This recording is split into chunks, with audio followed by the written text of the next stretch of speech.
நமது நாட்டில் விலைவாசி விண்ணை தொடும் அளவிற்கு கட்டுக்கடங்காமல் உயர்ந்து கொண்டிருக்கிறது. சம்பள உயர்வு கொடுத்து கொண்டே இருப்பதால் மட்டும் விலைவாசி உயர்வை சரி கட்டிவிட முடியாது. ஊதிய உயர்வை அரசாங்க வங்கி ஊழியர்கள் பெற்றுவிடலாம். ஆனால் சாதாரண தினக்கூலி வேலை செய்பவர்களும் தனியார் நிறுவனங்களில் பணியாற்றுபவர்களும் விலைவாசி உயர்வினால் அடாத துயரங்களை அனுபவித்து வருகின்றனர். அரசியல் கட்சிகள் தேர்தல் நேரத்தில் பணத்தை கொடுத்து பதவியை பிடிப்பதால் மட்டும் மக்கள் தங்களை ஆதரிக்கிறார்கள் என்று எண்ணுவது பேதமையிலும் பேதமை. மக்கள் பணத்திற்குத்தான் மரியாதை கொடுக்கிறார்கள். தேர்தலில் பட்டுவாடா செய்யப்பட்ட இலவசங்கள் எவ்வளவு நாளை ஏழைகளை வாழ வைக்கும்? ஒரு நிலையான பொருளாதார கொள்கை நமது நாட்டில் நிலவ மத்திய அரசு பாடுபட வேண்டும்.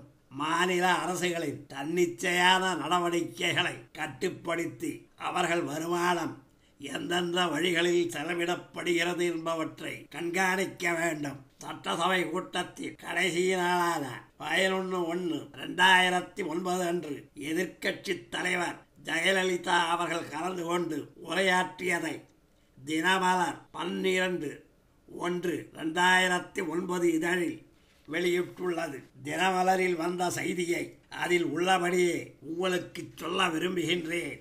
தவறான பொருளாதார கொள்கையினால் அரசின் கடன் சுமை அதிகரித்து விட்டது. கடன் வாங்கிய பெருமளவு நிதியை உருப்படியான திட்டங்களுக்கு பயன்படுத்தவில்லை. சட்டம் ஒழுங்கு சீர்குலைந்து விட்டது என அடுக்கடுக்காக ஜெயலலிதா பல்வேறு குற்றச்சாட்டுகளை அடுக்கினார். நடப்பு சட்டசபை கூட்டத்தொடர் கடந்த 6ஆம் தேதி கவர்னர் உரையுடன் துவங்கியது. கடந்த 8ஆம் தேதி திடீரென சட்டசபை வளாகத்திற்கு வந்த எதிர்க்கட்சி தலைவர் ஜெயலலிதா வருகை பதிவேட்டில் கையெழுத்து போட்டுவிட்டு சபைக்குள் வந்தார். விவாதத்தின் போது குறுக்கிட்டு இருமுறை பேசிவிட்டு புறப்பட்டு சென்றார். கூட்டத்தொடரின் கடைசி நாளான நேற்று சட்டசபை கட்சி வாரியாக ஒருவர் பேசுவதாக இருந்தது. அதிமுக சார்பில் எதிர்க்கட்சி தலைவர் ஜெயலலிதா பேசுவார் என்ற தகவல் சட்டசபை கூடியதும் கசியத் தொடங்கியது. அதன்படி காலை 10 மணிக்கு சட்டசபைக்கு ஜெயலலிதா வந்தார். பல்வேறு கட்சி தலைவர்கள் பேசிய பின் காலை 11:05க்கு பேச்சை ஆரம்பித்த ஜெயலலிதா 12:15 மணிக்கு முடித்தார். 1 மணி நேரம் 10 நிமிடம் வரை திமுக அரசு மீது பல்வேறு குற்றச்சாட்டுகளை அடுக்கடுக்காக அடுக்கி சரவடியாக வெடித்தார். அவரது 1 மணி நேர பேச்சில் முக்கிய குற்றச்சாட்டுகள் மக்கள் பணத்தில் இருந்துதான் அரசு திட்டங்கள் செயல்படுத்தப்பட்டு வருகின்றன.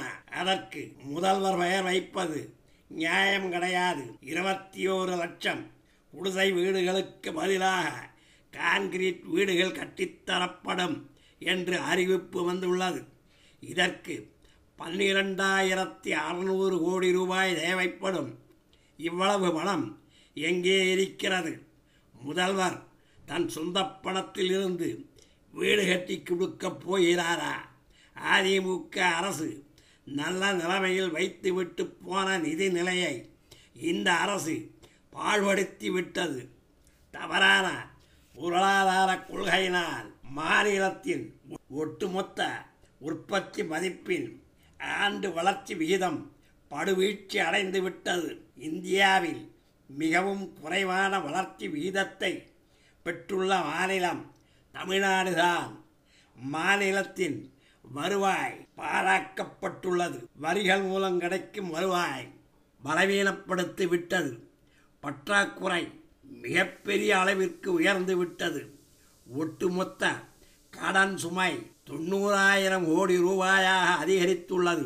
பிறக்கும் ஒவ்வொரு குழந்தையும் 15,000 ரூபாய் கடனுடன் பிறக்க வேண்டிய துர்பாக்கிய நிலைமை ஏற்பட்டுள்ளது. சட்டம் ஒழுங்கு சீர்குலைந்து விட்டது. கொலை, கொள்ளை, கற்பழிப்பு, மக்கள் சொத்துக்கள் அபகரிப்பு ஆகியவற்றுடன் காவல்துறையினருக்கே பாதுகாப்பற்ற சூழ்நிலை நிலவுகிறது. சில தினங்களுக்கு முன் நெல்லை அம்பாசமுத்திரம் அருகில் சப் இன்ஸ்பெக்டர் வெற்றிவேல் வெடிகுண்டு வீசி கத்தியால் வெட்டிய நிலையில் உயிருக்கு போராடிக் கொண்டிருந்தார். அவரை உரிய நேரத்தில் மருத்துவமனைக்கு கொண்டு செல்ல நடவடிக்கை எடுக்கவில்லை. இப்படி பல்வேறு குற்றச்சாட்டுகளை ஜெயலலிதா அடுக்கினார். பணம் பெற்றுக்கொண்டு ஓட்டு போடும் வாக்காளர்கள் பின் விளைவை அறியாதவர்களாகவே இருக்கின்றனர் என்று சட்டசபையில் ஜெயலலிதா வேதனை தெரிவித்தார். இது குறித்து சட்டசபையில் ஜெயலலிதா பேசியதாவது: தேர்தல் நேரத்தில் ஒரு வாக்காளர் தன் ஓட்டை போட 5000 ரூபாய் லஞ்சமாக பெறுகிறார் என வைத்துக் கொள்வோம். நான் எந்த குறிப்பிட்ட தேர்தலையும் குறிப்பிட்ட கட்சியையும் கூறவில்லை. ஒரு உதாரணத்திற்கு சொல்லுகிறேன். அப்படிப்பட்ட வாக்காளர் தமிழகத்தின் நீண்டகால பொருளாதார ஆரோக்கியத்தை பற்றி கவலைப்படாத, தொலைநோக்கு பார்வையில்லாத பொறுப்பற்ற அரசுக்கு வாக்களித்திருக்கிறார் என்றுதான் அர்த்தம். ஆனால் அதை வாக்காளர்கள் உணராமல் இருக்கின்றனர். அதிமுக ஆட்சி காலத்தில் ஒரு குடும்பம் சர்க்கரை வாங்க மாதம் 30 ரூபாய் செலவு செய்தது என்றால், அதே ஒரு குடும்பம் அதே சர்க்கரையை இப்போது வாங்க ஒவ்வொரு மாதமும் 90 ரூபாய் செலவு செய்து கொண்டிருக்கிறது என்பதை உணரவில்லை.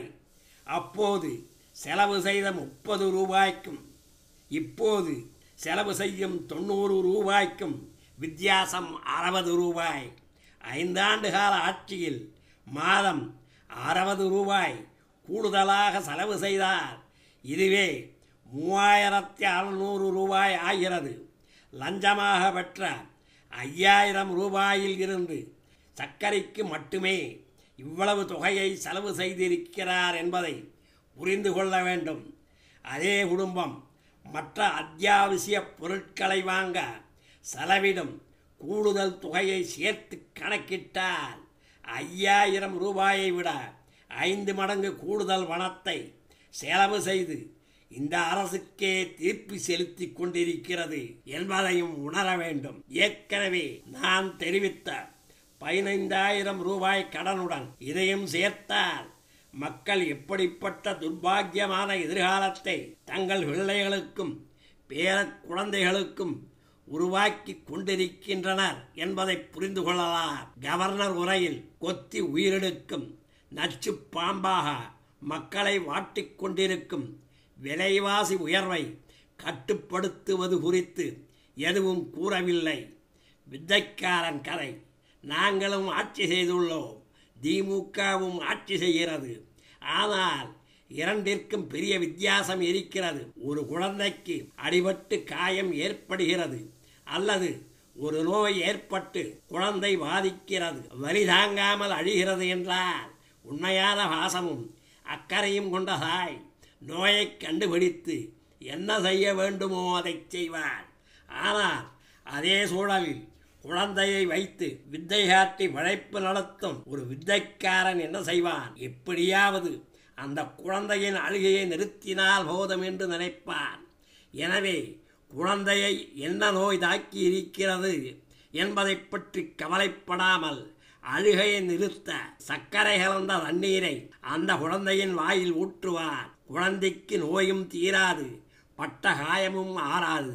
ஆனால் ஒரு சொட்டு இனிப்பான சர்க்கரை கலந்த தண்ணீரை கொடுத்தவுடன் உடனே அழுகையை நிறுத்திவிடும். அந்த வித்தைக்காரனுக்கும் அதுதான் வேண்டும். அந்த குழந்தையை வைத்து பிழைப்பு நடத்த வேண்டும், அவ்வளவுதான். அடுத்த முறை குழந்தைக்கு ஏதாவது துன்பம் நேர்ந்து அழுதால் அழுகையை நிறுத்த ஐஸ் ஃப்ரூட் கொடுப்பார்.